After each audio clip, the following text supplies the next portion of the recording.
রবিবারের খাজানা স্পেশাল জিনিস নিয়ে এসেছি, বেশি কিছু না, সামান্য কিছু নিয়ে এসেছি, কিন্তু যেটা আছে সেটা একেবারে দারুণ জিনিস আছে। চলুন কি নিয়ে এসেছি দেখাই আপনাদেরকে।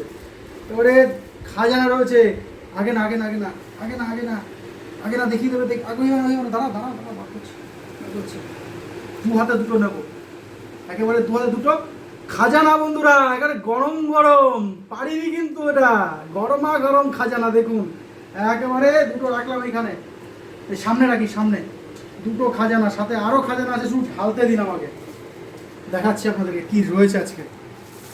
একেবারে দেশির বাবা, দেশি মুরগির বাবা নিয়ে এসেছি আজকে। এই যে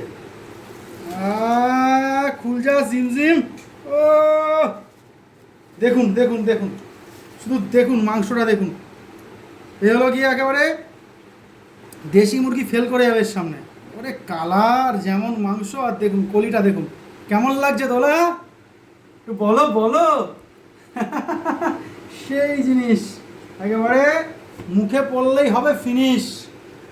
দেশির থেকেও ভালো। আজকে কক নিয়ে এসেছি বন্ধুরা, 2 কেজি 800 গ্রাম কক কেটে একেবারে 2 কেজি মাংস হয়েছে সলিড, সরি 1 কেজি 800 কত গ্রাম মতন হয়েছে সলিড। সাথে পেয়েছি দুটো ডিম, আর একটা ডিম ফেটে গেছে। তাহলে ভাবুন একেবারে জমকা জিনিস, ডিমের সাথে মাংস ফ্রি। এই মাংস খেলে পরে তো মন শান্তি হয়ে যাবে বন্ধুরা, দেশি মুরগির থেকেও ভালো। তা আজকে রবিবার স্পেশাল বাজার কেমন হয়েছে অবশ্যই জানাবেন, আর এই মুরগি খেতে কার কার ভালো লাগে অবশ্যই একটু কমেন্টে জানাবেন। রডেল চিকেন বানিয়ে নিয়ে এসেছি, দেখুন রডেল, এই ছাল সহ বানিয়ে নিয়ে এসেছি। একেবারে এটাকে রান্না হবে, দোলা কষিয়ে জমিয়ে রান্না করবে। চলুন আজকে দুপুরটা জমে যাবে।